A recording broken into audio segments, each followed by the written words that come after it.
Hello guys, എല്ലാവർക്കും സുഖമല്ലേ? ഇപ്പോൾ പുതിയൊരു വീഡിയോയിലേക്ക് എല്ലാവർക്കും സ്വാഗതം. അപ്പോൾ ഇത് രാവിലെ തന്നെ വീടിൻ്റെ അവിടെ നിന്ന് കുറച്ചിങ്ങോട്ട് ഫ്രണ്ടിലേക്ക് വന്നിട്ടുണ്ട്. ഞാൻ ലീവുണ്ട്. അപ്പോൾ അത് ഇന്നലെ രാത്രി നല്ല മഴയൊക്കെ പെയ്തുകൊണ്ടിട്ടുണ്ട്. അത്യാവശ്യം ചെടിയിലും പുല്ലിലും നിലത്തൊക്കെ അത്യാവശ്യം കുറച്ച് വെള്ളം ഉണ്ട് കേട്ടോ. മഞ്ഞും വെള്ളം ചാടിയ പോലെ തന്നെ നല്ല സെറ്റായിട്ട് കിടക്കുക. പിന്നെ ഇത് ഇവിടെ ഒരു എരുമേനെ കൊണ്ടൊക്കെ കിട്ടിയിട്ടുണ്ട്. ഇവിടെ ഫുള്ള് മറ്റേത് ഈ മോഡൽ പള്ളയായിരുന്നു. അത് അവിടെ ക്ലിയറാക്കി, ആ റൗണ്ടിൽ ഫുള്ള് ഇങ്ങനെ ക്ലിയറാക്കി. അതുപോലെ തന്നെ ഇത് ഇവിടെയും ക്ലിയറാക്കി വെച്ചു, ഇവിടെയും കെട്ടിയിട്ടുണ്ടായിരുന്നു. ഒരാഴ്ച കൊണ്ട് തന്നെ ഇത് ഫുള്ള് ഇതിൻ്റെ ഓണർ ക്ലിയർ ആക്കാൻ ചാൻസ് ഉണ്ട്. എരുമേനെ ഭയങ്കര പേടിയാട്ടോ, ഒരു രക്ഷയില്ല. പുള്ളി ഇവിടെ വന്ന് നോക്കും, അങ്ങോട്ടൊന്ന് നോക്കും, തിരിച്ചിങ്ങോട്ട് വരാൻ പേടിയാണ് പുള്ളിക്ക്. ഇനി വരുമോന്ന് ഓർത്തായിരിക്കും. ലിയോ, നിന്റെ പേടി പോയടാ. അവിടെ വണ്ടി കിടപ്പുണ്ട്. പക്ഷെ വെയിലൊക്കെ വന്നിട്ട് ഇന്ന് നല്ല വെയിലൊക്കെ വന്നത്, സൂര്യൻ ഉദിച്ച് നിൽപ്പുണ്ട്.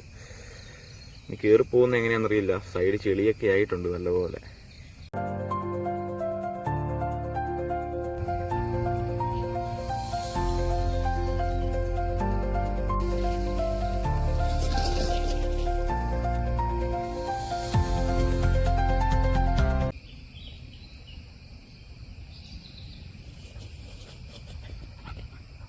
ഇവന് പ്രാന്താന്ന് എനിക്ക് തോന്നുന്നത്. കാടും പള്ളയൊക്കെ കാണുമ്പോഴത്തേനും ഒരുമാതിരി വിത്ത് കാണാൻ പോലെ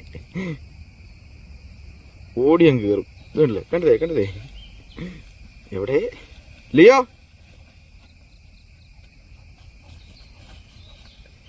ഇതെന്ത് സംഭവം എന്താണെന്നറിയോ? അതിൽ ഇഷ്ടംപോലെ വെള്ളമുണ്ട്. അപ്പോൾ പുള്ളി ഇങ്ങനെ ദേഹം ഫുള്ള് വെള്ളമാക്കുക. കണ്ടില്ലേ, ദേഹം ഫുള്ള് വെള്ളമാക്കുക. ഇപ്പം കുടിക്കാൻ കൊണ്ടുപോയി വെച്ചാലും, ഞാൻ എൻ്റെ കഴിഞ്ഞ വീഡിയോ നോക്കി അറിയാം, കുടിക്കാൻ വെള്ളം കൊണ്ടുപോയി വെച്ചാലും ആള് ഇങ്ങനെ കൈ കൊണ്ട് മൊത്തം മേത്തേക്ക് സ്പ്രെഡാക്കി വെക്കും. ആരാ ആരാ ആരാ